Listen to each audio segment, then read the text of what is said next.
This conference will now be recorded.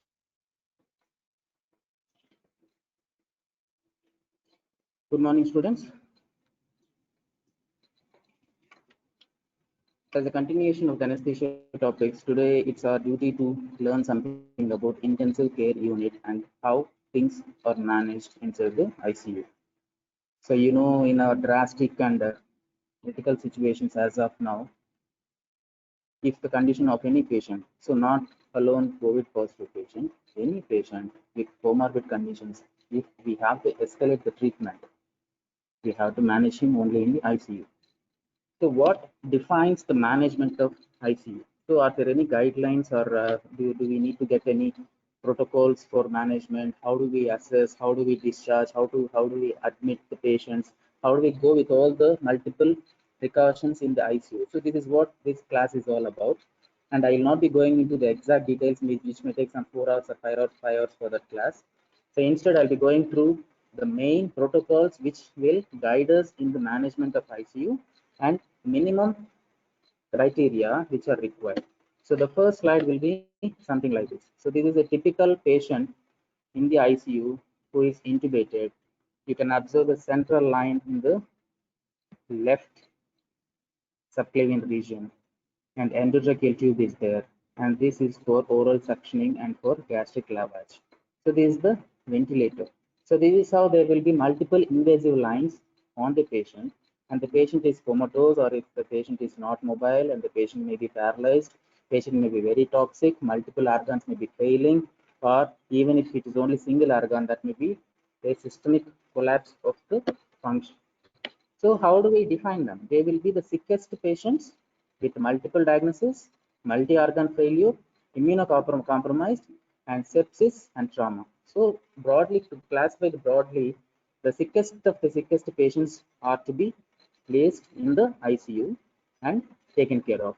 They move less, they are malnourished, they are more obtunded. Glasgow Coma Scale is used for calculating or measuring the awareness of the patient, orientation of the patient, and it is defined by the eye movements and movements of the body and verbal response.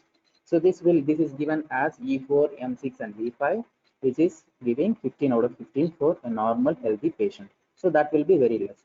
So the ICU patients, they may be having a GCS score of less than 8 to start with, and we may find even 3 or 4 GCS when the patient is having any brain hemorrhage, or if the patient is completely collapsed or paralyzed.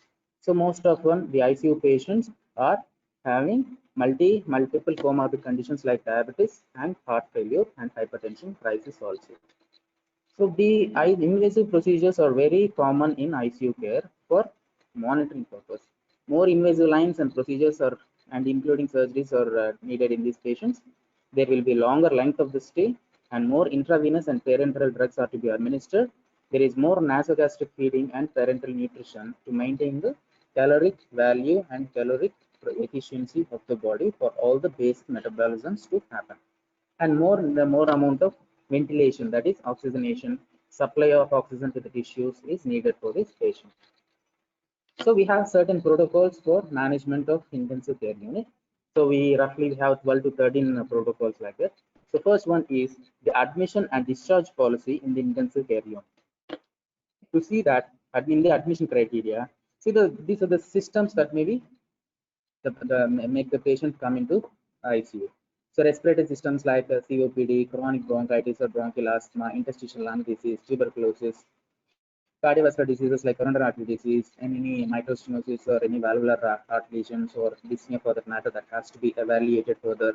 Neurological symptoms of brain stroke, renal like chronic kidney disease who is on maintenance hemodialysis, and if the serum creatinine has gone up, and if the patient is losing his oxygen control like hypoxemia, and if the tissues are failing, so then the person will be here for maintenance hemodialysis and along with the blood hemodynamic support.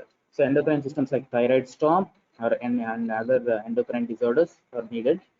Gastrointestinal symptoms, hematology like cancers, obstetric, and multi-system involvement. So depending on the number of systems, so all the critical patients may come. So who are not appropriate for ICU admission? If there is evidence of irreversible brain damage, and if the patient is in end-stage cardiac, respiratory, and liver disease, with no options for any transplantation. Metastatic cancer unresponsive to chemotherapy or radiotherapy, patients with non-traumatic coma leading to a persistent vegetative state, severe disability with poor quality of life. If these type of things are there, there is no point in keeping the patients in the ICU and having his family burdened with all the financial and emotional issues. So what are the discharge criteria? When the patient is having stable hemodynamic parameters and the respiratory status and patent airway is able to be maintained and oxygen requirements are not more than 60%. So intravenous inotropic and vasopressor support when the vasodilators are no longer needed. Patients are on low dose inotropic support that are okay. So if the patient is on high dose inotropic substances like phenylephrine, adrenaline, dopamine, or any other labetalol for hypertensive crisis, so they have to be at the minimum possible dose so that he can be managed in the normal ward also. So we are not discharging the patient to home. We are discharging the patient from the high monitoring unit like intensive care unit to a step down unit or any ward. So only after the patient is able to walk on his own, when all the hemodynamic parameters are absolutely perfect, then only he will be discharged to home. Here we are discussing about the discharge criteria from the ICU towards the general ward. That's it. So patients may be on low dose inotropic support and may be discharged earlier if ICU bed is required for any other patient who is in more need. So cardiac dysarrhythmias are controlled. Neurologic stability with control of seizures is present. Patients who require chronic mechanical ventilation, like example, motor neuron disease, cervical spine injuries with acute critical problems, they are all improved. So Guillain-Barré syndrome is one type of motor neuron disease, which is like ascending paralysis. So where there will be sequential paralysis of the muscles from toe to top, and then the infection slowly degrades itself in the same fashion retrospectively. Okay, ICU management protocol number 2. So we have seen something about admission and discharge criteria and who are the patients not requiring any ICU admission. This is like second one, investigations and microbiological surveillance in the ICU. So the first basic investigations are to be done in a patient are like a full blood count, serum creatinine, blood urea, and electrolytes, including sodium, potassium, chloride, calcium, magnesium, and phosphates. Liver function test, prothrombin time, activated partial thromboplastin time to know his blood coagulation profile, arterial blood gas, blood glucose, or point of care blood glucose level, like thromboelastometry or rotational thromboelastometry. So these are the important basic investigations to know about the system of the body. So additional tests on admission when indicated are in patients with suspected sepsis or relevant cultures or serology and septic biomarkers, example C-reactive protein, lactate, procalcitonin. When these are needed, when we are suspecting any sepsis, then these should be given. CRP, lactates, and procalcitonin were very essential for knowing the inflammatory condition of the body. So there is no role for routine chest X-ray on admission. However, chest X-ray can be ordered after placement of central venous catheter like subclavian or internal jugular vein or femoral vein to know the presence of the tip or where the tip has ended. When endotracheal tube is placed or when the nasogastric tube or chest drains are placed. So we want to know the exact position because all these procedures are blind, and when the procedures are done, we know for its exact placement, chest X-ray is to be checked for. ECG cardiac enzymes like serum creatine kinase MB, lactate dehydrogenase, aspartate transaminase, and troponin T. These are all important to check for the suspected coronary syndromes and arrhythmias. Like whenever any myocardial tissue is subjected to ischemia, it shows changes in the form of raised cardiac enzymes and in the electrocardiogram. So depending on that one, myocardial ischemia can be reversed, and if not, that will progress to infarction and the patient may go into certain death. So ICU management protocol number 3, ventilatory strategies in severe hypoxemic respiratory failure. So when the patient is admitted with COPD, chronic bronchial asthma, acute status asthmaticus, or an interstitial lung disease, or any lung cancers, or in our scenario, if the patient is having pulmonary inflammation leading to pulmonary hemorrhage and his lungs are not functioning and pulmonary function tests are all coming down. So in this type of severe hypoxemic respiratory failure, we need to put the patient on mechanical ventilator, and which is defined by certain principles. So we have to choose whether this mechanical ventilation is associated with survival benefit or not. So we have to check whether this will be beneficial or not. So choosing appropriate goals for mechanical ventilation is more important than the mode. So low tidal volume is to be instituted in all patients because we don't want to rupture the alveoli here.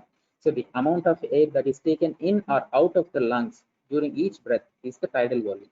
So that is defined by 6 to 8 ml or maximum 8 to 10 ml per kg body weight. In a normal 50 kg person, he will be taking somewhere around 400 to 450 ml during each breath. So this tidal volume is to be kept at a low level, which will define its SPO. So partial pressure of oxygen saturation. So target tidal volume is 6 ml per kg of the ideal body weight, and that is to be started with.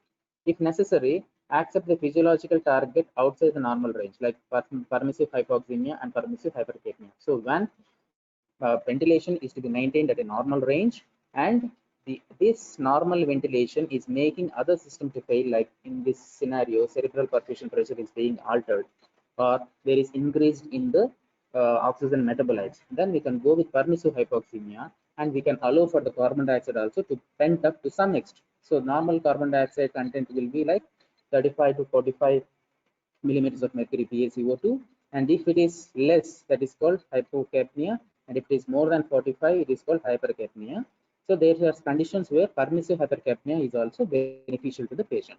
So the optimal time to initiate ventilator rescue therapies in high potential recruiters is within 4 hours of onset of ARDS, then alveolar recruitment potential is the greatest.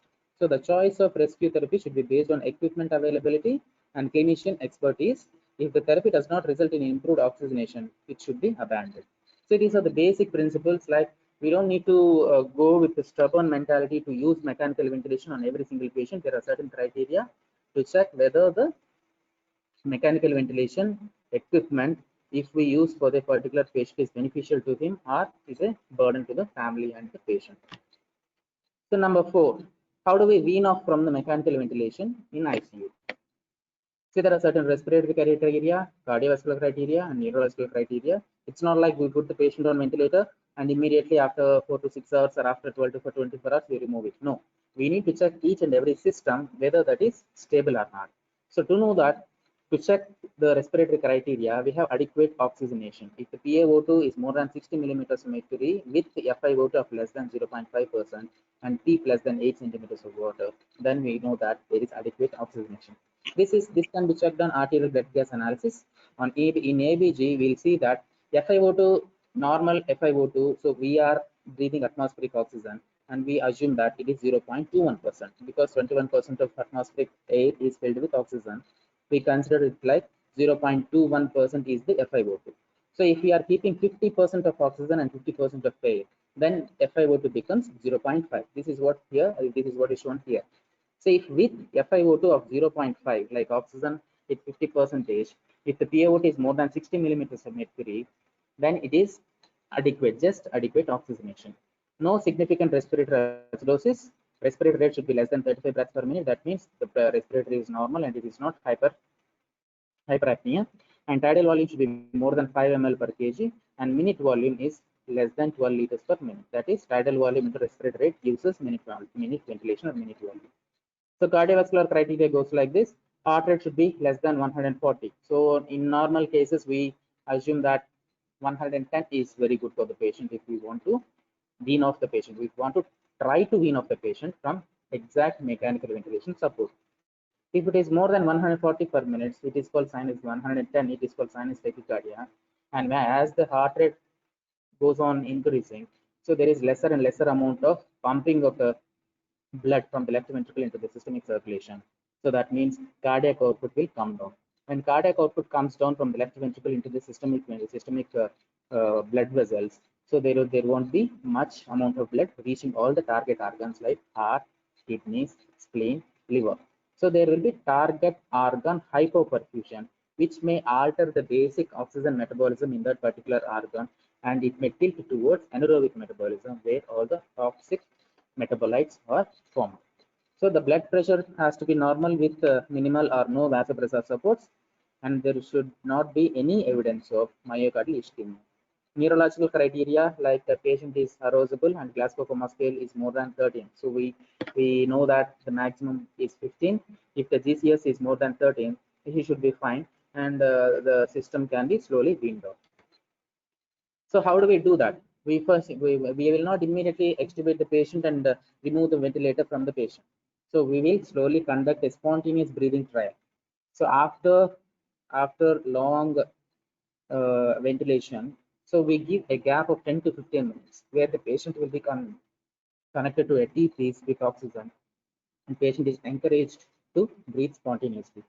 During that period, if the patient struggles in the form of raised heart rate, in the form of raised respiratory rate, and in the form of increased carbon dioxide accumulation, so that is a failed SBT or failed spontaneous breathing trial. If this is all normal and ABG also showing normal oxygen concentration, and the patient is not showing any hyperapnea on ABG, then we know that spontaneous breathing trial is a success, and we can proceed for extubation slowly. And the patient is extubated maybe after a few hours if everything is normal. And some people may require the help of non-invasive ventilation after extubation also. So non-invasive ventilation in the form of a tight oxygen mask, face mask placed on the placed on the face, and that will be forcing the oxygen into the lungs. So for COPD and obese patients or any smokers, non-invasive ventilation holds a good practice. And if the patient is requiring ventilation, mechanical ventilation for more than 7 to 10 days, then we may need to do tracheostomy, and through the tracheostomy, the ventilator, it gives in oxygen, and the nasogastric tube and the suctioning and the maintenance of other things can be made through the oral cavity. So protocol number 5. So inotropic and vasopressor support in the intensive care.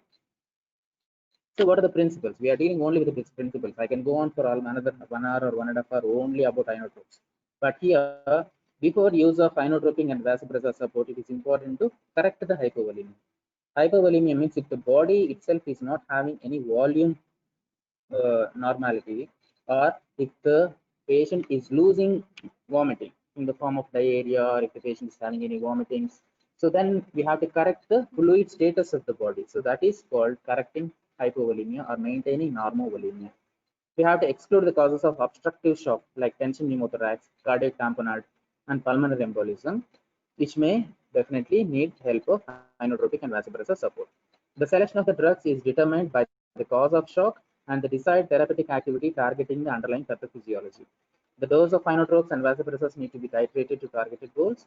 The route of administration of inotropes and vasopressors is via central venous catheter. So that's why for giving all the irritable substances like parenteral nutrition or any inotropic substances or so antibiotics which are very irritant to the blood vessels, they have to be given directly through the central venous catheter, which reach the right atrium as fast as it can. So if we are giving through the peripheral line, it has to pass through the cephalic vein, brachial vein, axillary vein, subclavian vein, brachiocephalic vein, and then it reaches the superior vena cava and it's pumped into the right atrium, and then it reaches the left ventricle and it reaches all parts of the body. So this is how any drug that is given through the arm reaches the parts of the body and including the brain. But that is very irritant to the peripheral blood vessel system. So that's why any substances which are in high concentration or which are having any irritable material, so they have to be given only through the central venous catheters. Blood pressure should be monitored continuously via the arterial line placed on the radial artery or on the femoral artery. Advanced hemodynamic studies like cardiac output monitoring may be necessary in some groups of patients with refractory shock which are not amenable to normal treatment. So protocol number 6, enteral and parenteral nutrition in the intensive care unit. So any patient, if the patient is not taking anything, obviously he will not be taking anything. So the sick of the sickest patient admitted to the ICU, so he needs to be given proper caloric food. How do you do that? Nutritional therapy is an integral part of ICU care. So what are the goals? They are to provide adequate calories and protein to keep up with ongoing losses, prevent or correct nutrient deficiencies, and promote wound healing and immune function. These are the basic functions of a nutrition status in the body that will promote wound healing and immune function and prevent the nutrient deficiencies which are any important for the basic metabolic processes occurring at the level of smooth or rough endoplasmic reticulum or at the level of Golgi apparatus and at the level of mitochondria. So those are the basic metabolic processes which require oxygen and calories and all the nutrients which are taken inside the body through the food. Okay, So for that, we have two types of nutrition methods. One is enteral, and the second one is parenteral nutrition. Enteral nutrition is through the esophagus. So if the person is okay and their stomach is okay, the patient was not done any surgery on his intestines or on the stomach, and the person has been admitted into the ICU for some other problem which does not involve gastrointestinal system. His peristaltic movements are okay when observed on ultrasound or any scanning. So then, if after getting clear through with the enteral system, so we can give packets of food through the nasogastric tube into the stomach. So a periodical flow would of 4 to 6. So there are separate therapies for that. A continuous system, intermittent system like that. So once we put liquefied food through the nasogastric tube into the stomach, after 4 to 6 hours, we have to aspirate whatever amount of food is present in the stomach. Only after that, we have to give the fresh diet or fresh liquids which are containing all the essential nutrients and calories. This is about enteral nutrition, and there is like short bowel syndrome or leftover syndrome. Or all type of toxic things can happen if the enteral system is not checked properly. So that's why it is very important for aspirating of the remaining gastric contents, and then only we have to give the fresh contents into the nasogastric tube. Whereas in parenteral nutrition, it is the central line or through the peripheral line, where different types of patients, if the patient is with renal failure, liver failure, cardiac failure, deficiencies of the nutrients and the caloric requirement is different. So that's why each and every patient with a different type of system abnormality can be customized, and that type of failure patients can be given different sets of parenteral units of with the nutrition. Okay, so through the central line and through the peripheral lines also, parenteral nutrition can be started. So we say that within 24 to 48 hours is okay. After 48 hours of ICU admission, every single patient needs nutrition, whether it is enteral nutrition or parenteral nutrition, for maintaining the nutritional values of the body. So protocol number 7, sedation and delirium in the intensive care unit. So for understanding the need of sedation and delirium, we need to understand what is Riker sedation agitation scale. So normally we are at 0, awake, calm, and easily follows commands, that is 0, awake and calm. So if the patient is aroused by voice and remains calm, +1. Patient is always awake but mildly agitated, +2. If he is already agitated and restless continuously, he is like +3. So any patient with Riker sedation agitation of +2 to +3, he has to be managed. Otherwise, his hormones, his ionotropes, his endocrine systems, they will not be functioning properly. So they have to be mildly sedated. And if the patient is in -2 or -3, are aroused by only painful stimuli, or aroused to unarousable, these are very important, so that mechanical ventilation support or other support of with the oxygen therapy is needed for this patient. So with this scale, we come to understand that +2 and +3 are very agitated. They have to be calmed down in the ICU for treatment purpose. So we need to give sedatives in the form of lorazepam, diazepam, and the delirium purpose. We need to first give him analgesics and then give something like midazolam or short-acting benzodiazepines for treating the agitation. So protocol number 8, venous thromboembolism prophylaxis. This is very important. So even if a patient comes with fracture of the lower limb, elderly patient with hypertension, diabetes, and she has sustained hip fracture by falling on the floor, and the patient is waiting for approval for her surgery. So now the patient is immobile for the next 4 to 6 days before the patient is shifted to surgery, or even after surgery also the patient is immobile. So during that time, because there is no proper contraction and relaxation of the calf muscles and all the muscles are really paralyzed, there is every possibility of alterations in the blood coagulation system, and small clots may form, and those may reach the heart, and when they reach the left ventricle and they are dispersed into the normal and smaller caliber arterioles, that may produce ischemia and block the target organ perfusion. So that's why to avoid this venous thromboembolism, we need to give prophylaxis to the patients. So pharmacological prophylaxis is the most effective method in the form of low molecular weight heparin or low dose unfractionated heparin, because they can be given once daily administration and they have greater bioavailability. Low molecular weight heparin is obviously more suitable than low dose and unfractionated heparin, and there is always lower incidence of heparin-induced thrombocytopenia with low molecular weight heparin, and cost effectiveness is also very good. So graded compression stockings or elastic stockings can be used, but these are very least effective, and intermittent pneumatic compression pumps are preferred over graded compression stocking. And early ambulation is obviously the most effective non-pharmacological approach even after a surgery. So that's why an elderly person comes for total knee replacement, and if the patient is not mobilized even after third day or fourth day, then he will definitely have complications. That's why it is a proper protocol. If you will come to learn when you are doing your internship or when you are doing your post graduation, that early ambulation is the most effective non-pharmacological approach in any type of surgery if the hemodynamic parameters give us scope for.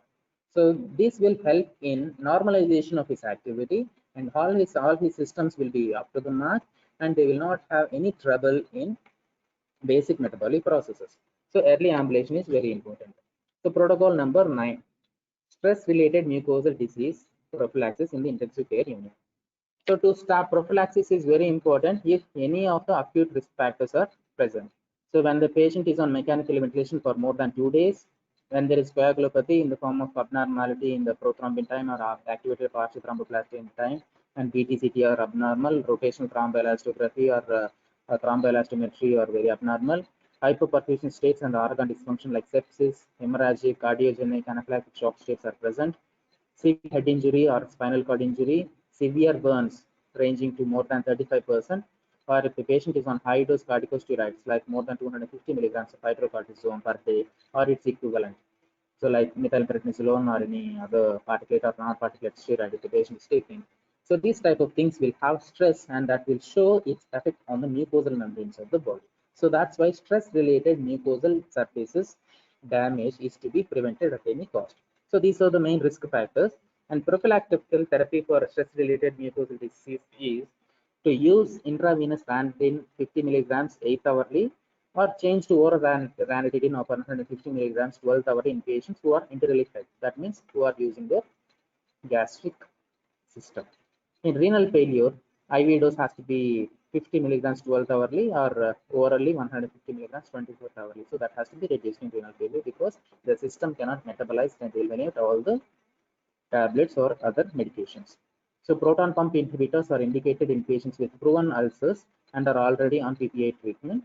PPIs or proton pump inhibitors are not eliminated via the renal route, and dose adjustment in renal impairment is not necessary. So whenever we are using any medications in renal failure patients, dose adjustment is a separate topic, and that has to be really think of, and that should be reduced, because all the medications or whatever food we take or whatever things we dump into our stomach, they have to pass through the kidneys for elimination.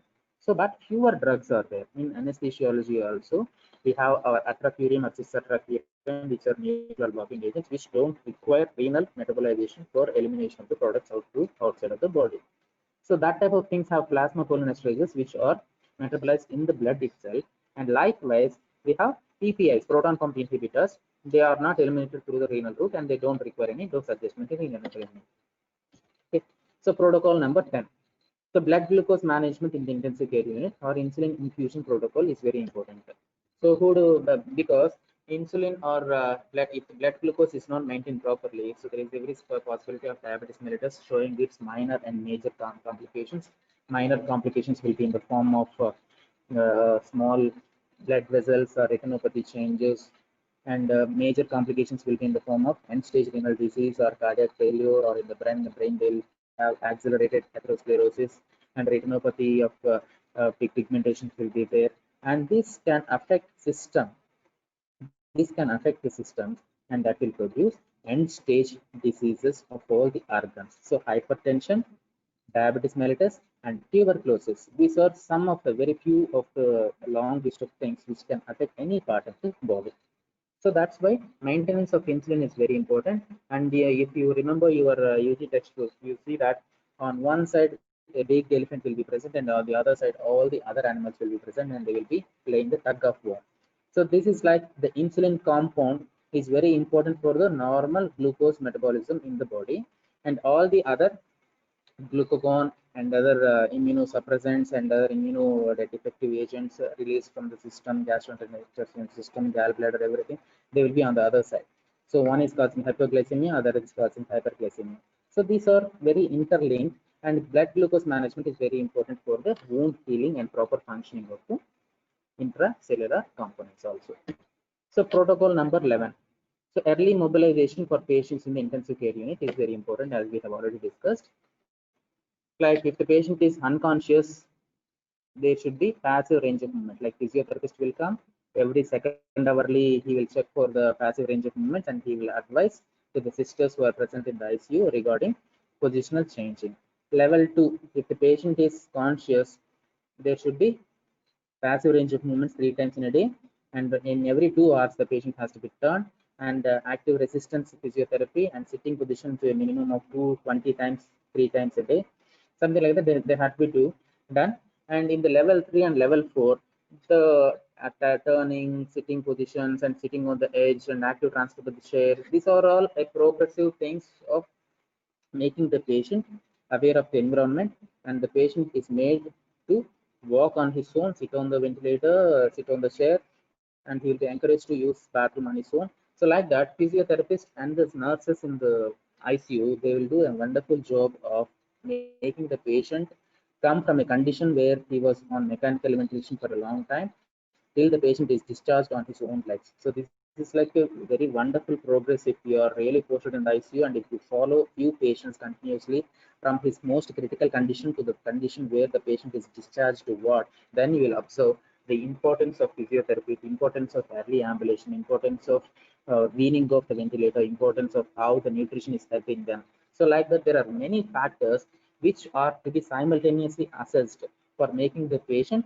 come from a condition of mechanical ventilation support to be discharged to the home or to the ward.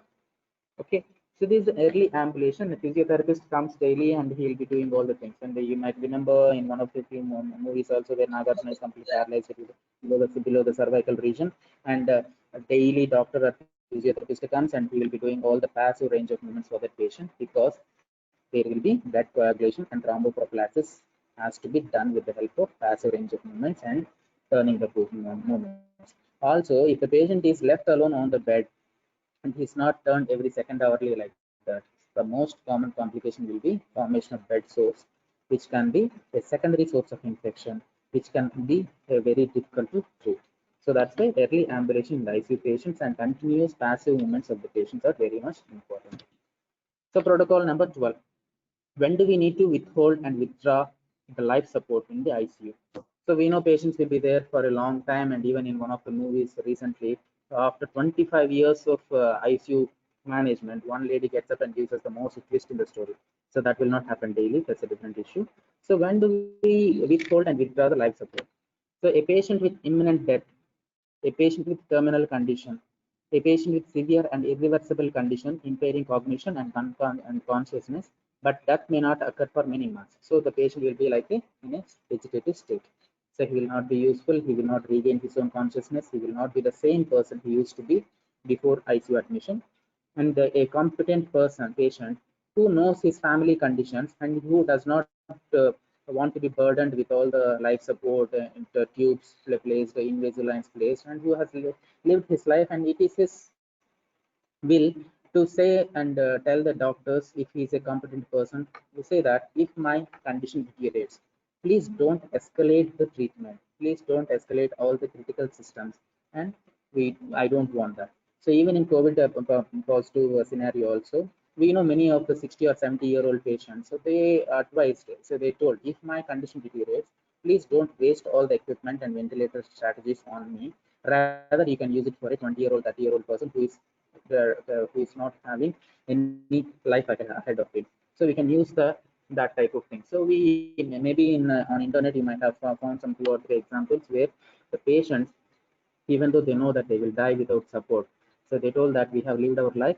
please give this equipment if my condition deteriorates to any other person who is needful. Okay, so that type of things also happen. This is a protocol number 3.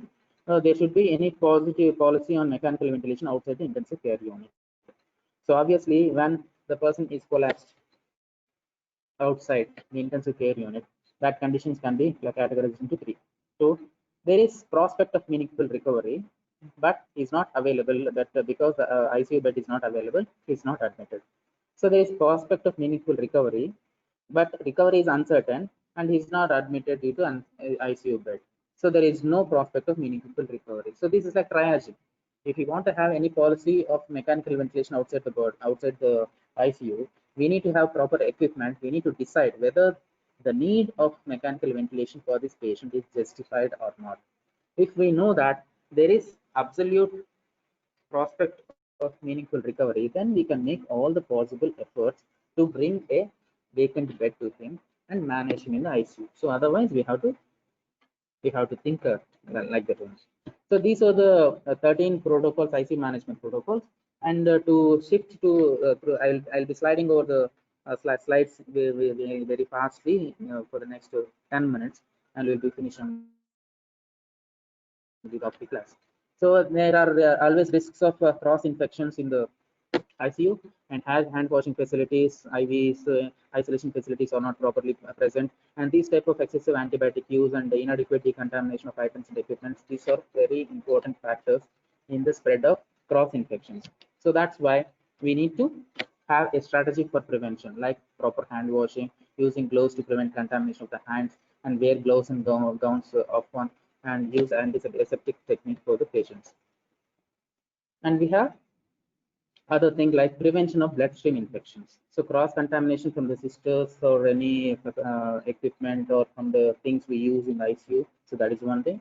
And bloodstream infections is other one. To prevent these things, the indications will be like IV blood fluids and the drugs, blood and blood products, total parenteral nutrition, hemodialysis tubings and circuits, hemodynamic monitoring in form of invasive radial artery catheterizations, femoral artery catheterizations, and central venous catheters. So through these things, we can have bloodstream infections.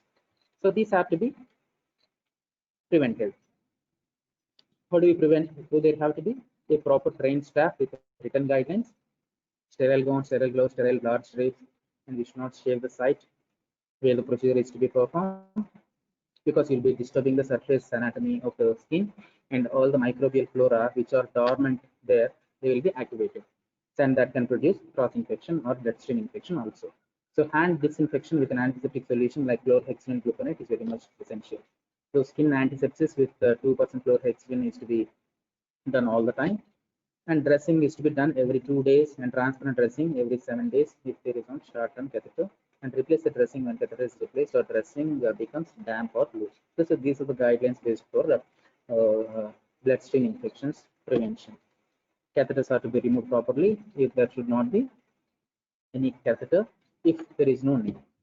So administrative sets have to be replaced every 72 hours, that means every 3 hours, and lipid emulsions and blood products, they have to be replaced promptly. So urinary catheterization is one more thing which is needed for all the patients in ICU. So when bladder is full for wash-out effect, then only the catheter has to be passed, and sterile catheter has to be used, and non-touch technique is used for insertion. So nosocomial pneumonia. So we know that the pneumonia, hospital-acquired pneumonia, is ranging to 9% of the incidence, and the 39% of extra cost is there whenever there is any pneumonia also. The patient may be having some sort of system complication, and if this pneumonia or hospital-acquired pneumonia is there, so the length of the duration in the ICU is prolonged, and the cost is also increased. So that's why we need to keep an eye on the other infections that may come to the patient. So that's why we have SOFA scores, sequential organ failure assessment, Apache scores, acute physiological and chronic evaluation scores, and we need to check every single day chest X-ray, his blood profile in the form of leukocytosis, in secretions through the throat. So while oral suction, we need to check how the secretions are. So if secretions are normal, like thin colored and transparent, then it is okay. So if that is like pus, or if there is any blood tinged, or if there is any green colored mucus coming out of the mouth, so then we need to understand that there may be a chance of cross contamination occurring in this patient. So that's why through the urinary tract, through the surgical wound, through the bloodstream and pneumonia, say there is always a possibility of cross contamination, which may increase the length of the hospital stay and ICU stay, and we need to we need to try to decrease them. So these are the risk factors of bacterial pneumonia, ranging from host factors, colonization, factors that facilitate reflux and aspiration to the lower respiratory tract, and factors that impede the normal pulmonary toilet. So there are many risk factors for that. How do we prevent them? So turn the patients to encourage postural drainage. If the patient is having any problem with this right lower lobe of the lungs, so then he has to be appropriately placed in the right lateral position, and so that he can be draining that. So encourage the patient to take deep breaths and cough. Maintain an upright position to reduce the reflux and aspiration of the gastric bacteria. So there should be also gastric ulcer prophylaxis, because the normal gastric pH is less. That means it is acidic, and normal peristaltic movements prevents the bacterial growth. But if the pH increases, and that means it becomes alkaline, then the normal peristalsis is large. That may lead to bacterial colonization, which increases the risk of ventilator-associated pneumonia. So mechanical ventilation patients are at increased risk for upper GI hemorrhage from stress ulcers, and hydrogen blockers or antacids are used to prevent stress ulcers. This is gastric ulcer prophylaxis. And when we are using a nasogastric tube, that may erode the mucosal surface, that may block the sinus ducts, regurgitation of gastric contents leading to aspiration. So that's why nasogastric tube is to be placed, verified for the placement of feeding tube in the stomach or small intestine by X-ray, and elevate the head of the bed 30 to 45 degrees, and remove nasogastric tube if it is not necessary. There is no point in like keeping nasogastric tube and the patient is conscious, or when we can manage him through commands. So ventilators, after every patient, clean and disinfect and sterilize reusable components of the breathing system or the patient circuit according to the manufacturer's instructions. So mechanically ventilator patients are to be suctioned daily. So hand washing before and after the procedure with clean gloves. Sterile water is to be placed, and it has to be dry cleaned, and the container between used and change the catheters every 8 to 12 hours. Suction bottles, they are to be used only singly if possible. Non-disposable bottles should be washed with detergent and allowed to dry, and they can be disinfected with heat. So nebulizers. So we know that when a person is weaned off and slowly extricated from the mechanical ventilator, so the airway is congested. So for that, nebulizers are used for bronchodilation, and at the same time we can discuss steroid so that inflammatory changes are not persistent. So we use sterile medications and fluids for nebulization. That has to be filled with sterile water only. Change the reprocess the device between patients by using sterilization or high-level disinfection, or use single-use disposable item. And there are small handheld nebulizers also available. We have to reprocess nebulizers daily. Humidifiers are also to be cleaned and sterilized properly when we are using or shifting between two patients. And oxygen mask, we have to change the oxygen mask and tubing between the patients, and more frequently if it is soiled. So that's why daily management of all these apparatus inside the ICU is very essential for preventing the cross contamination and infection, and to avoid nosocomial or hospital-acquired infections. So finally, we have to avoid widespread usage of the antibiotics, which will definitely decrease the immunity. So the resistance power to a particular antibiotic comes down if we are using them unwantedly, or if there is no need, or it is not mandatory. So that's why we need to keep it in mind that we have to avoid widespread use of broad-spectrum antibiotics. And what we should do? So we can take the blood, we can take the oral secretion sample, we can take swabs, we can send it for culture, and then after getting the culture reports, we can know that a particular organism which is present or which is causing the disease is sensitive to certain antibiotics. If we start using those specific antibiotics, then obviously we can avoid all the resistance to antibiotics. Okay, so this is how we came to know something about the protocols which are helpful in managing the patients in the ICU, and also nasogastric tube, urinary catheters, and intravenous catheters or central venous catheters, and how to avoid cross contamination, and how basic essential things are to be maintained in the ICU. So this is the end of the class for today. Thank you, and thank you very much.